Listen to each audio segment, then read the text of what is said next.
Hello Internet, my name is Taliesin. And I'm Evitel. And welcome to this very strange episode. If you follow us on Twitter, you'll have noticed that we've had technical issues. Oh no. Terrible technical issues last week, which meant that we weren't able to get our weekly resets. We're just disembodied voices now. We look so amazing that we can't possibly show ourselves on screen because you would fall in love with both of us and you wouldn't concentrate on the very important things that we're about to say. Because we're going to talk about one of the things that we would have talked about on the weekly reset, which is that their Anduin cinematic and questline that popped up. And is this fair for the Horde?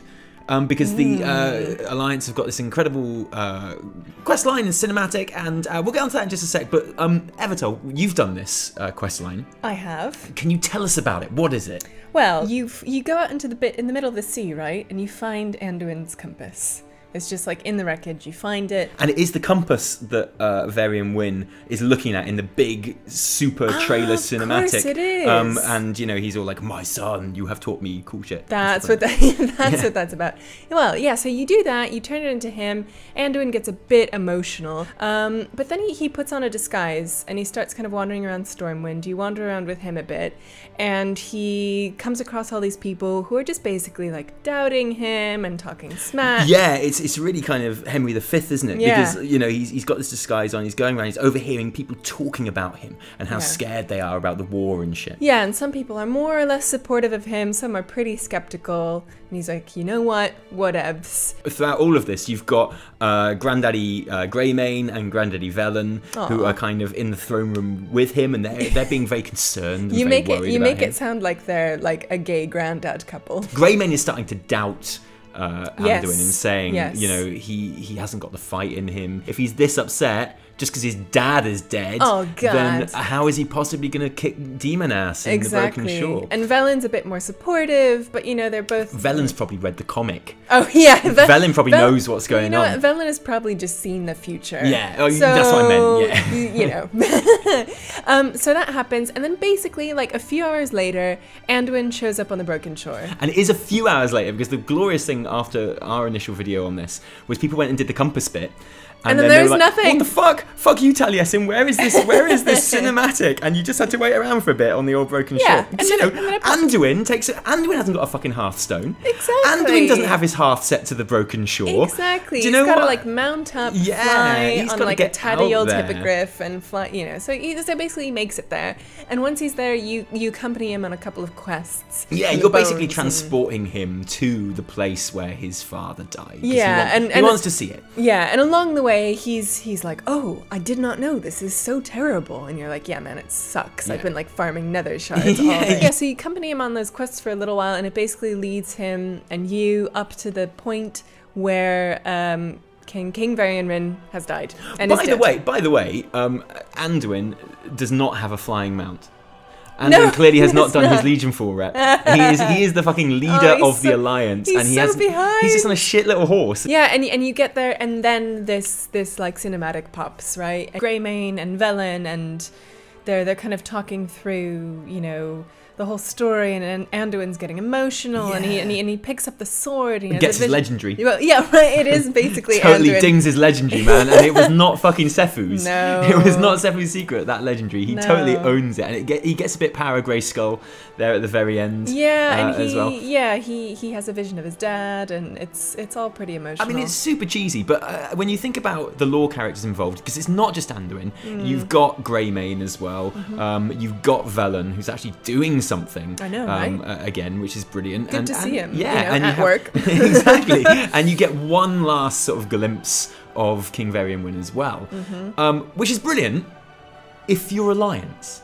Because, you know, if you were the Horde last week or this week, all you really got to do was the Legion 4 campaign for this week, which was to give in, what was it, 5,000 nether shards? Oh god, yeah. That was it. And if like me, you had 5,000 nether shards just hanging around in your pocket, you gave that in straight away and it was done. Of course. And yeah, it was mildly amusing. Oh yeah. But that was it. And totally if you were Horde, that's all you had to do this week, sort of story-wise and lore-wise. And one of the things we're going to talk about in the weekly reset that wasn't able to happen was the idea of, is this fair?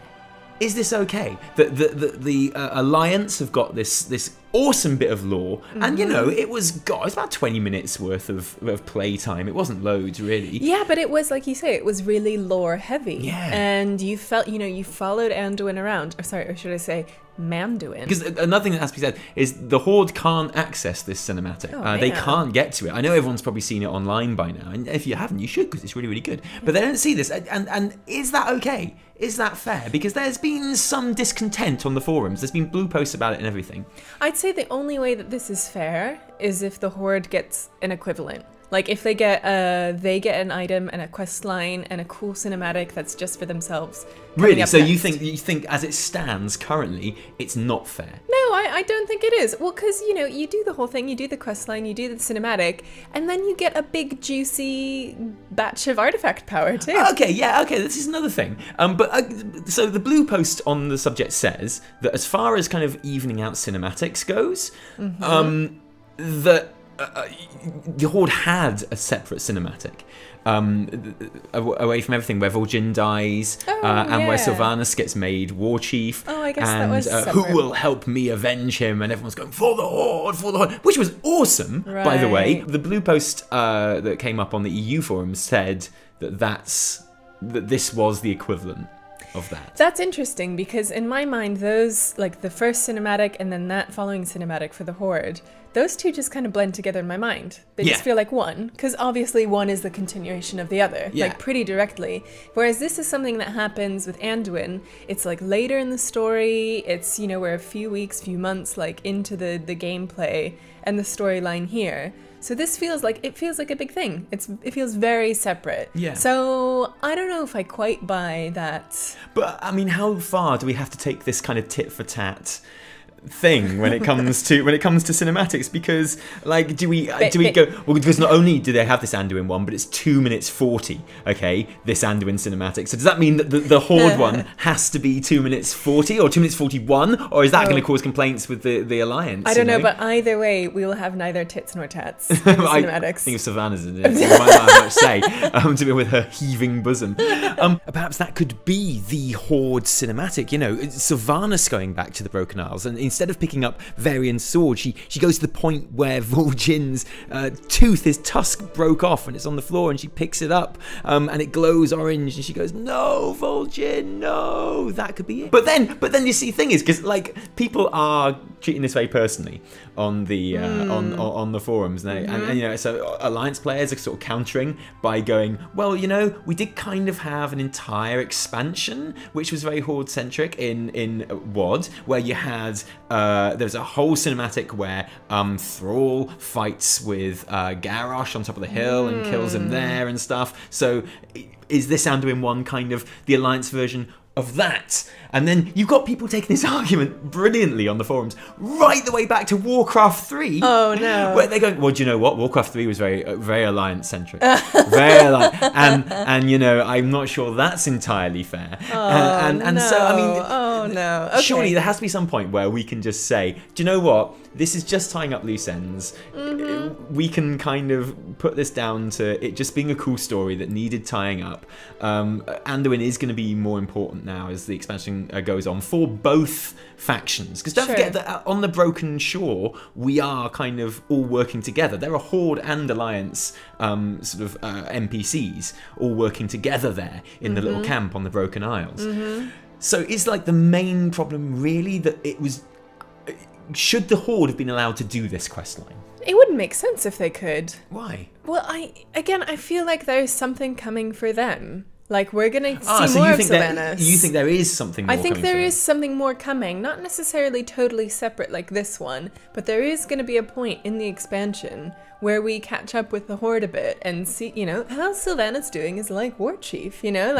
That's going to have to happen. So I'm not really worried about it. I can see why people think it's unfair and why they're kind of up in arms about it, and why, you know, when they go in the forums, which is a bit of a cesspit for, you know, strong feelings about the game anyway. I can see why people are getting upset about it, but I would just say chill. and like you will have your due. Like something will come and it'll be cool. And I don't think there's any point in being really upset about it right now. And something you touched on earlier, which is another thing that people are bringing up, is the idea that I can kind of live without the actual story and the quest line, but whoa, the Alliance got a huge chunk of fucking artifact power from this, man, and was that is was not it that fair. big? How big was it? Okay, I might be wrong, but I seem to remember it being like 2 million or something like that. Wow, okay. Which isn't that much. I mean, it was still. I mean, that's essentially 2 world quests worth. Right. Like, you can get world quests which give you 1.1 million. Yeah. And you could do those 2 world quests in less time that it took to do the Anduin storyline, I think. That's true. I guess. So, I mean, in the true. grand scheme of things, I think that's a bit of I think that's grasping at straws a little bit from our Horde cousins. Yeah. It's kind of a non-issue. Yeah, I kind of think But that. that's kind of how the game's always going to be, right? Because you're going to have, like you say, like WoD was really Horde-centric. Now we're starting to focus, you know, a bit more on the Alliance for things.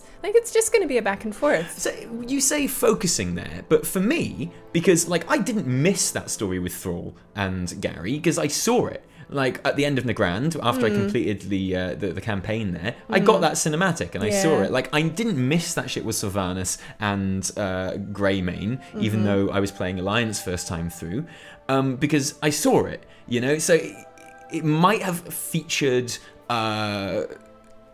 Horde characters, those cinematics in WoD, and these ones might have featured like Alliance characters, but only Alliance I saw got to them see both. it. Yeah, exactly. And I kind of feel like the Hordes got to see the Varian death because it was really super important to the story. And the whole thrust of the expansion. I kind of think like we could have avoided all of this if the Horde had just been allowed to do it. Like it makes sense story-wise if they find the compass. Then Khadgar can be like, okay, I'm going to disguise you as a human. You have to go and give this back to Anduin. Manduin. Yeah. Yeah, I can see that. I can see that. Or Boyduin, happening. as he was then. Boyduin, yeah. And then they could have had that quest line as well. And I think one of the things, I don't think this would have been as bad had it not been for the fact that there was one shitty little Legion Fall kind of campaign mission, and it was that kind of rubbed salt in the wound. Oh my god, it was collecting nether shards, and that's the thing about these Legion Fall campaign missions. They're not story like the Suramar ones were. No. They're just shit you're doing anyway, and it's like, I've just been collecting nether shards for the last 3 weeks. Now, what? This is stupid. And the next one is called In the Shadow of the Centenax. You just fucking know you're going to have to go and kill a load of Centenax things, as if you haven't been doing that enough already. I don't know. I feel like something is coming for them, for the Horde in the future. And then my hope is we get more cinematics, which kind of show 2 sides of the same coin. Like the death of Varian I have a feeling there's going to be a lot of like miscommunication between the Alliance and the Horde in this expansion. Okay, guys, what do you think about? Are you an Alliance player and you don't give a shit and you're just happy that you got this cool cinematic? Are you a Horde player and are you totally QQing that you didn't get to take part in this, which actually was a super cool little quest line with a really satisfying cinematic at the end? Another one of Terran Gregory and their team just pulling it out of the fucking bag, mate. Yeah, team. That's what it was.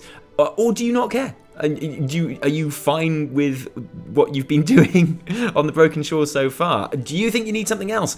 Let us know your thoughts in the comments below. We're sorry that we weren't able to do the weekly reset. This is probably going to be the last video before our birthday celebrations now.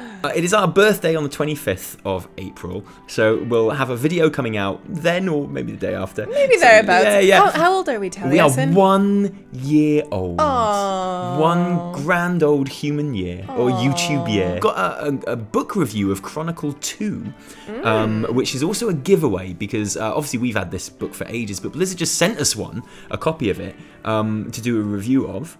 And so we're going to do it and then give away the copy. Yeah, don't worry, awesome. we haven't like dog-eared the pages or anything. No, it's in its plastic. It's amazing. We don't need to open it to read it because we've already read our own one. Exactly. Which is awesome. I know. So I love books. If you So if you don't have Chronicle or you'd like a spare one, then watch that video, enter our giveaway. Yeah, stay tuned. So that's all to come, and of course the weekly reset, I promise, will return on Friday with a new backdrop as well. Oh. Which I've ordered from the shop. It's going to be amazing. Can't wait to see it. An extra special big thanks to all of our amazing patrons who give their actual real life money to help this happen. Guys, thank you, my goodness. Thank you so much, especially recently. It's been absolutely incredible.